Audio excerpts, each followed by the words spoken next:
എല്ലാവർക്കും ഹാർദവമായ സ്വാഗതം. കഴിഞ്ഞ എപ്പിസോഡുകളുടെ തുടർച്ചയായിട്ട് നമ്മൾ യോഗഫലങ്ങളാണ് ഇവിടെ പറയുന്നത്.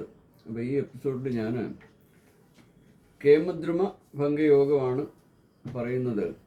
അപ്പോൾ ഈ കേമദ്രുമ ഭംഗയോഗത്തിൽ ജനിച്ചാൽ ആ വ്യക്തി ഭാര്യയും പുത്രന്മാരും ഇല്ലാത്തവനായിട്ടും എപ്പോഴും ദുഃഖസന്തപ്തനും വീട് വിട്ട് അലഞ്ഞു തിരിഞ്ഞ് നടക്കുന്നവനും തൻ്റെ ബന്ധുക്കളായവരുടെ സന്തോഷത്തിന് വേണ്ടി എപ്പോഴും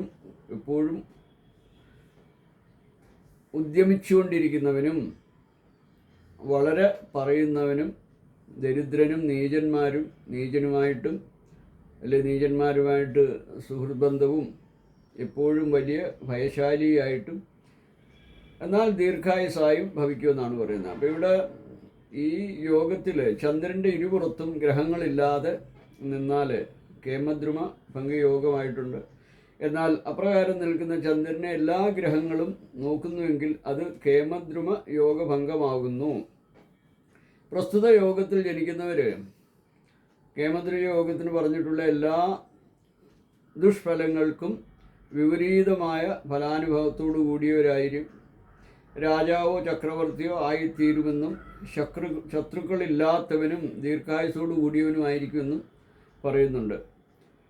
അതുപോലെ ചന്ദ്രൻ പൂർണ്ണ ബലവാനായിട്ട്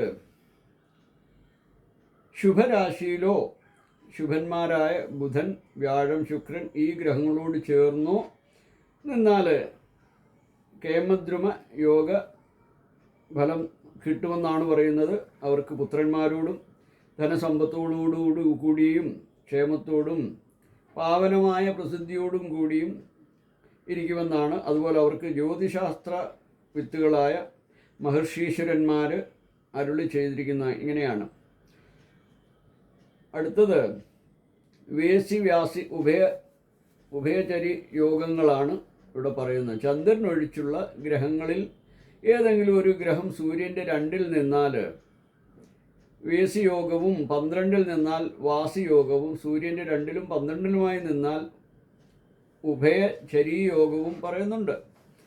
അതുപോലെ വേസിയോഗ ഫലത്തിൻ്റെ ഫലം വേറൊരു ഫലം നമ്മൾ പറയുമ്പോൾ വേസിയോഗ ഫലത്തിൽ ജനിച്ചാൽ അലസങ്ങളായ കണ്ണുകളോടും വാക്കുകൾക്ക് സ്ഥിരത, വളരെയധികം അധ്വാനം, നീളം കൂടി അകത്തോട്ടല്പം വളഞ്ഞ ശരീരം അവയോട് കൂടിയവനായിട്ടും പിന്നെ കീഴ്പോട്ട് നോക്കി നടക്കുന്നവനായിട്ടും കണക്കിൽ വളരെ വിദഗ്ധനായിട്ടും ഭവിക്കും. പിന്നെ സൂര്യൻ്റെ 2-ൽ വ്യാഴം നിൽക്കുമ്പോൾ ഉണ്ടാകുന്ന വേസിയോഗത്തിൽ ധൈര്യവും സത്യവും ബുദ്ധിശക്തിയുള്ളവനായിട്ട് ഭവിക്കും. യുദ്ധത്തിൽ ശൂരതയോടും കീർത്തിയോടും കൂടിയുള്ളവനായും ഗുണവാനായും ശ്രേഷ്ഠനായും ഭവിക്കുമെന്നാണ് പറയുക.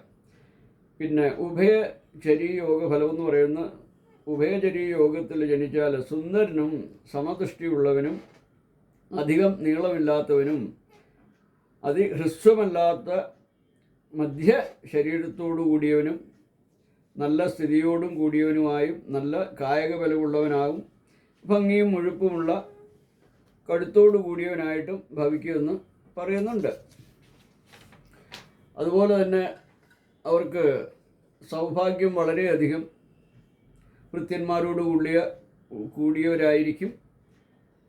തൻ്റെ ബന്ധുക്കൾക്ക് താൻ ഏകാവലംബനായിരിക്കും.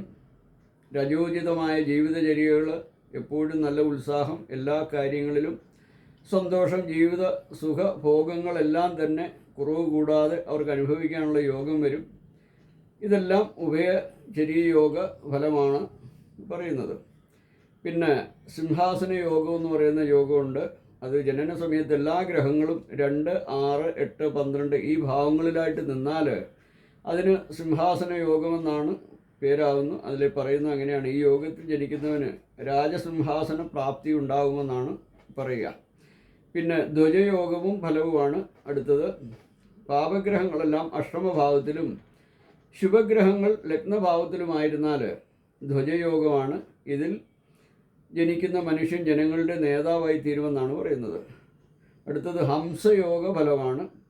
ലഗ്നത്തിലും 5-ലും 9-ലും 7-ലുമായി എല്ലാ ഗ്രഹങ്ങളും നിന്നാൽ അത് ഹംസയോഗമാണെന്ന് പറയണം. ഹംസയോഗത്തിൽ ജനിക്കുന്നവൻ തൻ്റെ വംശത്തെ രക്ഷിക്കുന്നവനായിട്ട് ഭവിക്കുമെന്നാണ് പറയുക. അതുപോലെ തന്നെ എല്ലാ ഗ്രഹങ്ങളും ലഗ്നം 10, 11 ഈ ഭാവങ്ങളിലായിരുന്നാൽ അതിന് കാരികായോഗം എന്ന് പേര് പറയുന്നു. അപ്പോൾ കാരികായോഗത്തിൽ ജനിക്കുന്നവൻ നീചനായിരുന്നാൽ തന്നെയും രാജതുല്യ പ്രഭാവത്തോടു കൂടിയവനായിരിക്കുമെന്നും രാജകുലത്തിൽ ജനിച്ചവനായാൽ നിശ്ചയമായും രാജാവായി തീരുമെന്നും സംശയം കൂടാതെ പറയാം നമുക്ക്. അപ്പം ഏകാവലി യോഗവും ഫലവും എന്ന് പറയുമ്പോൾ ഇവിടെ ലഗ്നാദി 12 ഭാവങ്ങളിൽ ഏതെങ്കിലും 1 മുതൽ ആരംഭിച്ച് തുടരെയായി എല്ലാ ഗ്രഹങ്ങളും നിൽക്കുന്നുവെങ്കിൽ അത് ഏകാവലീയ യോഗമായിട്ട് ഭവിക്കുന്നു. ഏകാവലി യോഗത്തിൽ ജനിക്കുന്നവൻ രാജാവായി ഭവിക്കുമെന്നാണ് പറയുന്നത്. പിന്നെ ചതുസാഗര യോഗവും ഫലവും ഈ ലഗ്നത്തിൻ്റെയും ജനന ലഗ്നത്തിൻ്റെ അതിൻ്റെ 4, 7, 10 കേന്ദ്ര രാശികളിലുമായി ശുഭന്മാരും പാവന്മാരുമായ ഗ്രഹങ്ങൾ നിന്നാൽ അത് ചതുസാഗര യോഗമാവുന്നു. ഈ യോഗമുള്ളവർ വളരെയധികം ഭൂമിയും ഭരണകർത്താവും ധനമുള്ളവരുമായിട്ടും ഭവിക്കുന്നു. അപ്പോൾ ഇതാണ് ഇത്രയും ഈ യോഗങ്ങളുടെ ഫലം ഞാൻ പറഞ്ഞത്. അടുത്തത് ചതുസാഗര യോഗത്തിനെ കുറിച്ച് അടുത്ത എപ്പിസോഡിൽ ഞാൻ പറയുന്നതായിരിക്കും. ഹരി ഓം ഹരി ഓം ഹരി ഓം.